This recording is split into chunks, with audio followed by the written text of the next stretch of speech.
Boom, ladies and gentlemen, leveraging modern technology. It's the only way that you're going to move forward. Some of these ancient business practices, the fundamentals are still working. However, you can leverage them if you use tech. And if you want to find out how we're doing that, then this episode's for you. Let's get this one going. Here we go. Shut up and sit down. Look, a business can give you everything you want in life. Prestige, wealth, freedom. It can also take everything away from you. This show is for those who are willing to take that risk. These are the real life stories of entrepreneurs. Before we start, I have one small favor to ask. Please leave a comment. It can be advice, critiques, tips, feedback, or share this with someone because your engagement is the most valuable and most powerful form of social currency. So thank you, and welcome to another episode of Business Buzz! Are you an entrepreneur struggling to scale your business quickly and efficiently? Do you find it challenging to navigate the vast and virtual world of business? Our guest today has been there, done that. With years of experience as a leader in 2 Fortune 50 companies and now a successful entrepreneur, he knows what it takes to leverage modern technology, choose the right partners, and structure a game plan for certain success. He's here to share his insight and tips with us, so let's get ready to take some notes. Welcome to the show, Mr. Eric Estevez.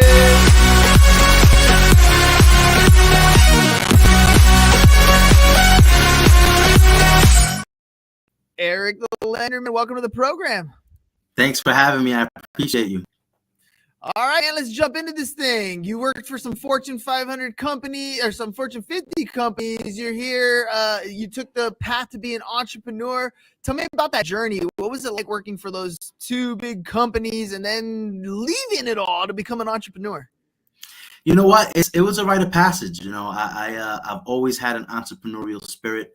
But I graduated college and I had a kid right out of college, 21 years old. So I had to just go after it, right? And I needed to make sure that I provided for my family. So I joined companies that allowed me to go pretty quickly. And it really gave me a good foundation, right? So that way I can transfer that into my entrepreneurial world, which has allowed me to achieve some relative success fairly quickly. And it's really things like leadership and managing people and being very organized, right, with your time. And, you know, in the end, whatever you do, people is at the crux of your foundation of any business. So it really gave me that foundation. And I was able to then add certain pieces like technology and whatnot, social media, right, where we can have a deeper reach much faster than any time in history, I think, right? So I think that I learned some really good fundamentals during my tenure as a leader in those companies. Yeah, and then leveraging those skills, I guess, is the key factor here, because there's a lot of people who end up working for somebody and they don't capitalize on the just sheer talent that some of these organizations have that you could learn from. My students here are about to graduate and go into the real world, and they're thinking about, you know, should I go to college? Should I do these things? And I'm kind of leaning more towards, man, if you could just work for somebody or a company that is already doing something that you want to achieve, and then just go in there and be a sponge and just be kind of fortunate at the fact that they're even paying you to learn some of this stuff. It has like, it just speaks volumes later down the road. Because in your case, for example, you started building teams that are making $100 million within 4 years. So talk to me about that. How do you leverage what you learned in corporate America to turn around and do it on your own and run something like that? Yeah, you know what? I think, you know, one of the things that I've always learned is there's a power of mentorship, right? Making sure that you have a mentor and mentoring other people. And that's something that I've learned that I've practiced for a long time in these Fortune 50 companies. And then, you know, when I entered into the mortgage industry and, you know, I did some of the things prior to that, invested in real estate to a point where I really wanted to do something for my own. And I opened up a mortgage branch with my father. But I knew from day one, right, I was always mentored and I had mentors and I've always mentored. And even before, you know, earning my first dollar, I invested in coaching, right? And I think that that's so huge because you're investing in yourself and you're trying to get to a point, right? There's a path of least resistance. So just imagine if you have coaching and have a mentor who is going to be able to tell you his or her experience and or failures, right? You're going to be able to get to their destination or to where they're at much quicker. So that's one of the things that I took with me. And I've paid for mentorship and training and coaching since day one, and I still do. And I change sometimes just to kind of get something different from coaches. But that's been honestly one of the first things that kind of helped me propel to achieve some fast results, because I'm able to say, hey, this is where I'm at, this is where I want to go, and able to kind of learn from their mistakes, so that way I don't have to commit those same mistakes. Now, obviously, practice, right, makes perfect. You are going to make mistakes. You gotta live in it. You gotta learn. And you said it best, right? You said that, maybe you have to look at college, and I'm not against college. But if you are going to go to college, right, imagine if you could couple that with an internship or some real life experience, because that's when you're truly going to grow. You're going to marry theory with practice, right? And that's something that we did very early on, and it helped us achieve some results. So I was able to build on that foundation, learn the mortgage industry, because, it takes some time to learn those things, and then say, okay, where am I at today with technology and whatnot? And what could I use to get to my trajectory much faster? Let's talk a little bit about some practical, tactical things that people can do to start using some of these technological advances that we've had. And part of it, I think, comes down to you don't know what you don't know. You're getting started in this space. Maybe you're at the beginning part, and you know that you should be using some of these technological tools out there. You just don't know any of them because you've never actually done it before. So you go and you start searching for the right partner, right? And oftentimes they're always, well, I know my experience, when I go looking for the partner, they're all about, hey, and that's kind of what they're after, which is cool. But at the same time, sometimes you got to find the right people that are on the same mission so you can find that money together. How do you choose the right partners and technology to kind of exceed your goals? Yeah, so I was fortunate enough that my father has been doing this for a long time. He was like a one-man team, right? He never really built a team before, so he had the knowledge base. He was another mentor of mine, right? So when you work with people that you trust and with family, let's say, right? And I know sometimes working with family can be very difficult, but we had a mutual understanding, and we wanted to build something together. So we built the foundation, and I remember when we first started 5 years ago, it was just him and I in an email in a small office, and then we started hiring the foundation of what was to be, right? And then as we grew, I took on another partnership, right, which led us to the $100 million in production after 4 years, which is really healthy in any business, right? But specifically the mortgage industry. So we were able to align because our goals were similar, right? We had similar production. Nobody was more than the other, right? And we had that mutual understanding of, hey, let's build this thing together. So we were able to, right, know what each other's strengths and opportunities were, and we were able to cross-pollinate and achieve those results pretty quickly. So there's always has to be a mutual understanding. Now, when you talk about the technology side, right, the first thing is social media, right? I think when you do anything, when you're going to start anything, right, you have to build a brand. And right now with social media, you can have a much further, a much faster, a much deeper reach, much faster. Like I mentioned earlier, that's paramount. So whenever someone comes into this business or any business, I say, well, does everybody in your circle, right, everybody in your phone that you have, plus in social media, do they know what you do? Do they know what value you can provide for them and their family and their friends?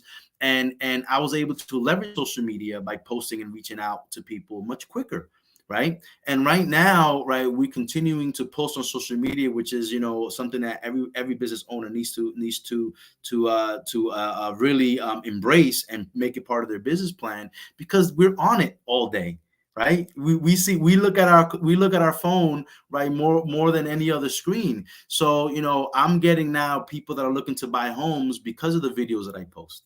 Right, I had a meeting this morning with a team, and we were analyzing videos. I did a video in English, and it got this many views, and I did a video in Spanish, and it beat it by 10 times of the English views. So we were saying, you know what, there's a niche here. Let's focus on our Spanish buyers, and we've been doing that. But this is just a sliver of information that we get from our social media, platforms to say, hey, keep on doing this and you're going to continue to grow. So social media is one of the first things that any business owner needs to go ahead and tap into.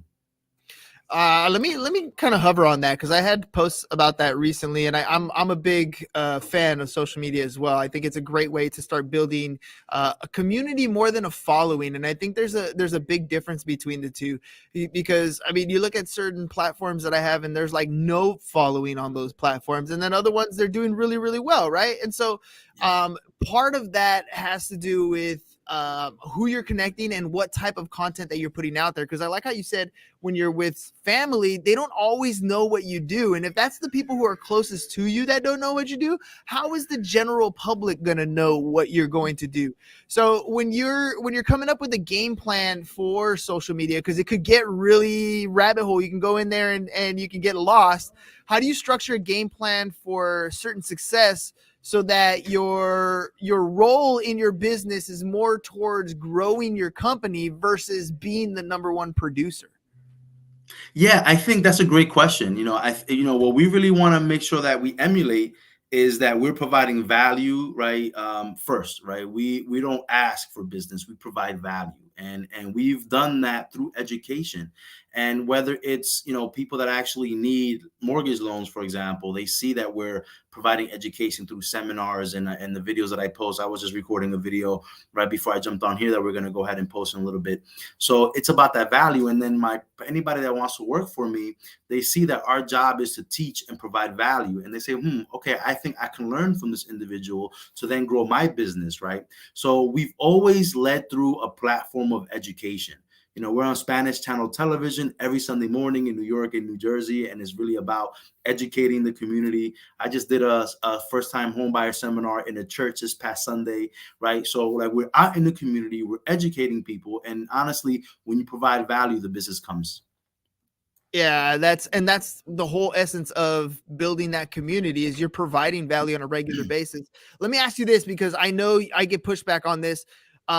You're repeating your messaging. You're always saying the same thing over and over. You're always talking about your podcast. You're always talking about marketing. You're always talking about creating short clip content. Doesn't the audience get bored with seeing the same stuff over and over again? And I'm going to ask you, like, when you're creating content, how often is it feel for you repetitive, but why do you continue to do it that way? Yeah, because you know what? You have to be consistent in your message, right? Not everybody's going to see that video that you posted a week ago, right? Or a month ago. So, and all that matters is that if you continue to be really informative, right? There's only so much information that you can put out there. And I think that that's where a lot of people get stuck. They're like a deer in the headlight. Oh my God, I don't want to sound boring or stale. You know what? There might be somebody today that sees your message that didn't see it last time you posted it. And that might be all the difference, right? So you have to make sure that you continue your consistency in your messaging. There's so much information out there, right? I think a lot of us, that we have that, analysis paralysis, because, there's so much information. We don't know what to talk about. But I think it's just really about just, and I'm a big proponent of done better, right? So like, if it's information now, something that I get through my email inbox or through one of the informational platforms that I invest in, I'm creating that video. It's such a great content. I'm going to create it. And you might think it's repetitive, or you might think it's boring, but it might not be boring for somebody that needed to hear exactly what you just talked about. The messaging, it'll hit you when you need to hear it, not necessarily when you want to give it, right? There's a big difference between the two. All right, so let's talk about leveraging these relationships. Social media is great for giving you that initial exposure up front. I think that's what views and likes kind of give you. Then you start getting into the shares and the saves part of creating content, which is even more amazing.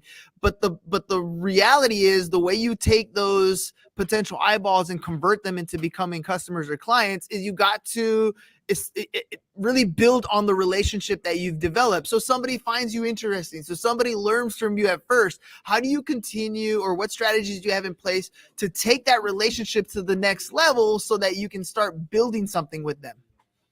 Yeah, that's another great question, right? I think being accessible is key, and I get people all the time that reach out to me through social media, and we schedule a call. Is it really you? Yeah, this is me. I'm accessible. I'm here, right? And even though I've leveraged technology, virtual assistants to also help me manage the stuff, right? It always comes back to me, and I'm still the voice. so people know that they can still reach me, right? And when they see me on TV, right? Oh, was that you on TV? Yeah, that's me right now. Oh, I can't believe I got you on the phone. And those are the things that you really want to do, is make sure that you're accessible, because if you're talking about being an educator to the masses and you're not accessible, then you're just a front, right? So I make myself accessible. I make sure that I have a team behind me to manage, right, the influx of calls that do come in. So that way there's certain points of the process that I want to make sure that I'm the face of it. But yeah, social media continues to be a very it's a free strategy. Now you can always boost and create campaigns and those kinds of things, but if you're consistent, right, and how these social media platforms they function on how can I keep eyeballs on my platform, right? And if you're a constant creator and constantly pushing content, right, you're giving value to the community, like you mentioned, which means that they're gonna force more eyeballs on you.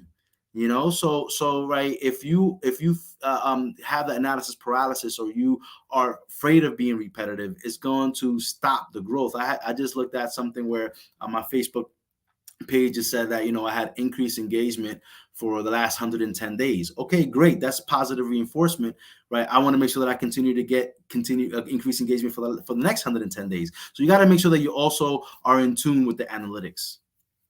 Yeah, the data is really what's going to drive wherever it is that you're going to go. And speaking of like having data, time management is one of those big issues that we might come across. And having something as simple as a CRM or a place where you're going to manage a lot of your client interactions is going to save you time and ultimately make you more money, because it's where you're continuing the conversations, where the follow-up happens, where all the detail work goes in. Talk a little bit about leveraging that kind of technology. What do you use in order to maintain that organized part of your business, but at the same time leverage it to maximize your time and profitability? Yeah, so great question. I think it starts with your organization, right? Anybody in the top percent of any industry, they're very highly organized. And I attribute it back to these Fortune 50 companies where my first boss gave me a Franklin Covey planner, right? And I was able to, plan my day, my week, my month, my quarter, and that's just kind of transferred into this industry. So I start my day with planner. I use, I like you see right behind me, my big life resume by JC Eisler, plan my year, right? And I basically come in and I write things down, and my calendar controls my day. So going back to technology, right? I have virtual assistants that they're calling my database. You talk about CRM, and if we have 39,000 people in our CRM, they're constantly calling to schedule these 15-minute consultations into my calendar. So my calendar is packed, right? I'm trying to be ultra efficient by making sure that I have 15-minute conversations, because I think that's anything more than that, it gets to be a little bit too much when you're trying to figure somebody out for the first time. But I just want to talk to as many people as possible. So I use Calendly. This is a great app, right? If you guys are starting your business, Calendly is integrated into your Google Calendar, your Outlook calendar, whatever you want it to be integrated with, and that's what functions my day. But that's what controls my day. If I'm on this podcast, and I think I've gotten 6 calls since I've been on this podcast, or emails. I'm looking at my phone real quick, right? They're getting some automatic messages too. Say, hey, I'm not available. You can click on Eric's calendar, schedule a call. You can call his office, all right, and schedule a call. So I'm giving them outlets so I don't miss opportunities that are coming into me, but I'm leveraging technology to control my day. So that start of the day, that calendar is huge. I use Calendly, which is paramount in my day. I use my virtual assistants to help control my calendar, right? So those are some of the tools that I use to maintain control of my day, my week, and my month.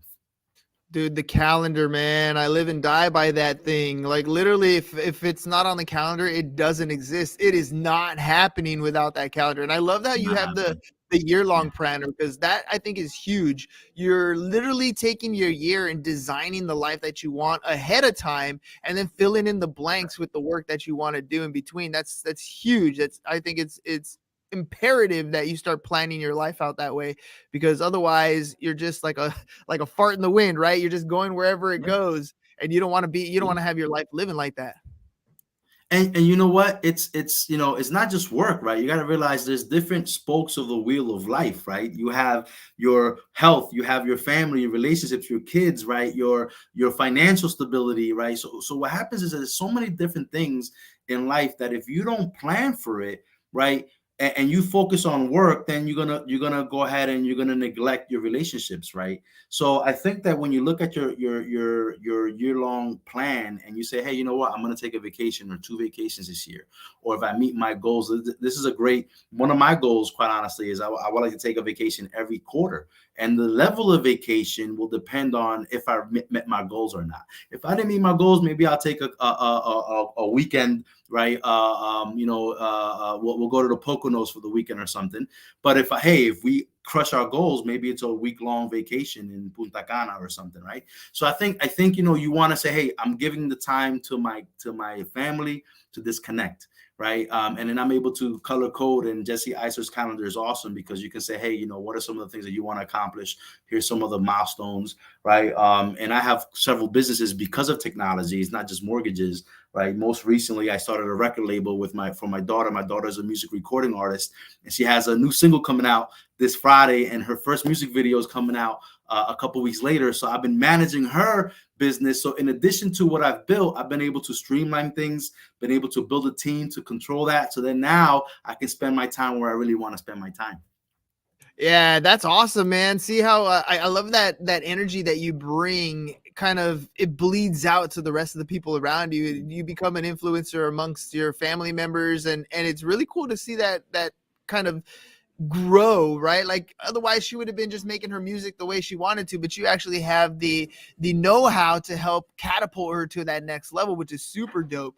How has your experience in like real estate and lending helped inform your approach when it comes to building these entrepreneurial ventures?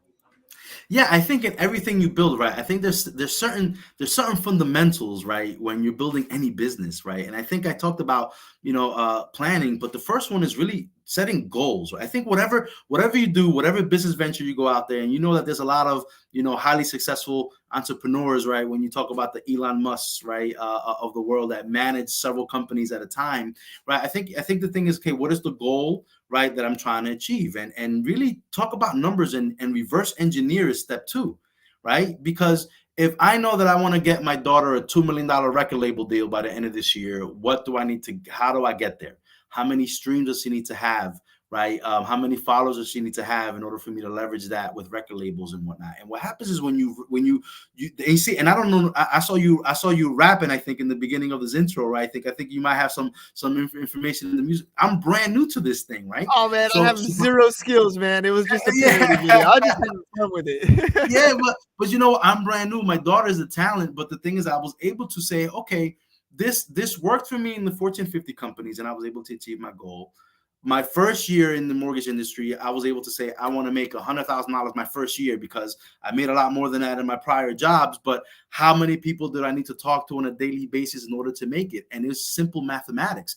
I reverse engineered it back to the day, and I was able to hold myself accountable to that. And then I made that, and then I was able to triple that, and I was able to it's just all math. So now you can transfer that, right? So you take what works and transfer it into a whole new industry, even though you're learning about it, right? This is what your goal is, right? With my virtual assistant company that I have, hey, this is how many subscribers I want to have by the end of the year on a monthly basis. And you reverse engineer back. What are going to be the steps that are going to allow you to achieve that? So those are some basic fundamentals, quite honestly, that you can transfer in any business, right? So I actually have a little graphic, right? On the website called hustle hard and smart, because we all talk about hustle hard, but you also got to hustle smart too, right? Because if you just hustle hard, right, you're going to burn yourself out. But you got to make sure that you learn from each tactic and apply it to the next one, right? So we those are just some basic ones, right? Set goals, reverse engineer, make sure that you're very planful and have a calendar, right? Outsource, right? Hire people, right? Because in the end, you have to know what you're good at. I'm good at connecting people, building trust, providing value, right? Now, all the back office stuff I hate doing, right? But that's very important. So now you have to hire people for that. And I said, okay, I have people in the office that help me with some of these nitty gritty, but I also have people out, right, that I outsource because I'm a solopreneur. I consider myself, right, a CEO of my company, let's say. So now I can outsource just like these Fortune 500 companies outsource. Right. So now they're doing the things that I do not like to do, so I can focus on the things that I like to do. And that energy is going to come through and the money will follow. You are buying yourself time, right? That's essentially what you're doing. You're buying yourself time to do the things you want to do, whether it's the staycation or the vacation that you decide to go on. The company doesn't suffer. It continues to move forward. So you got the real estate stuff. You got the VA outsourcing. You're starting the record label. Like, where are you at today? What's the future plans? Like, how do you see yourself continuing to make a positive impact out there in the real world? You know what? I think I really believe, it really takes about 5 years to get a business to whatever goal you want it to, right? I think, the first 2 years, the first 2, 3 years is a grind. It is a grind, right? And you're probably going to reinvest all of your profit back into the business because that's exactly where you're at, your business building. But after those first 2 or 3 years, right, you have some stability, and now it's about making sure that you have the right people to replace you so it can continue to grow and you can exit that building, that business without selling it, right? So what I've been doing is I'm a little over 5 years in the mortgage business, right? And we're going through some bumps, right, in the industry, but it's running how it should be running. I'm a couple years away. I'm a couple years into the virtual assistant business, so now it's been reinvesting. So now we're going to see some growth, right? And then I just started my record label with my daughter, but we're moving at a faster pace because I've been able to, right, take some of the same things that I did when I built the mortgage industry. Now this outsourcing industry, right? Now my music industry, to a point where I have people calling my daughter, right? She's independent. I have Sony, right? I have my attorney looking at a distribution deal with Sony, and she just wrote her first song a couple years ago. And she only has 7 songs out, right? But we're creating a splash through social media.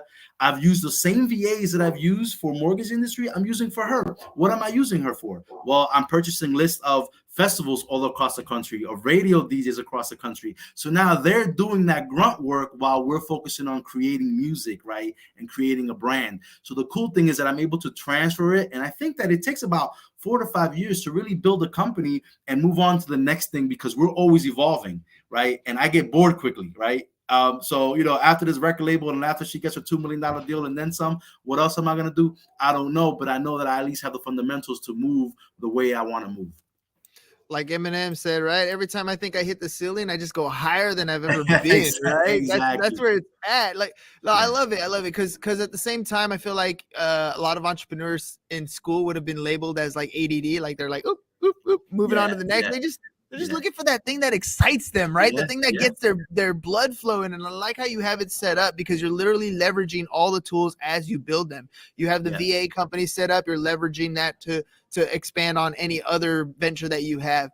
You're taking the skills that you learned from when you were an employee at these companies and you're applying them into your entrepreneurial venture. Those are all great things. And you're taking all that knowledge and you're passing it on to that next generation, which is even better than all the other things. I think it brings you immense joy to see that next generation kind of like take the next step moving forward. Eric, if people want to reach out to you, man, they want to work with you, they want to find out more about the services that you offer, how can they do that? And of course, any final thoughts? Yeah, you can always just reach me on Instagram, the Eric Estevez, or go right to my website, ericestevezthelender.com. And I have my link tree on my social medias. That's the best way to reach me. And as far as my final thought, I think we are living in the best time to create business, right? I think that there's so much information out there that you really can become a master. It takes 10,000 hours to become a master in anything you do, right? And I know that we have traditional schooling and whatnot, but there's millions of hours, right, of videos, right, on YouTube and anywhere else, and that you can follow this podcast, right? This right here. Imagine if you listen to this podcast every time it airs, and you learn one thing, right? It's about, right, getting 1% better a day. And if you're constantly learning and constantly seeking things, I think that you can build any business and be successful. Dude, I 100% agree. That's really what it comes down to. Learn and implement. Learn and implement. If you just learn and you take it with you to the grave, that's probably the most selfish thing you could have done. But you implement those things you learn, you could change the world. And that's exactly what you're capable of doing. Eric, thank you very much for coming on the show. Ladies and gentlemen, if you want to reach out to him, EricEstevezTheLender.com, or you can find him on social as well, the Eric Estevez. Thank you very much for coming on the show, ladies and gentlemen. We'll catch you guys on the next one. Peace. And we're out. It's over. Go home. Is your business in need of marketing? Try starting a podcast. But not just any podcast. Podcast like a pro. We can show you how to take your business from being invisible to becoming a brand people trust. Go to www.businessbros.biz to get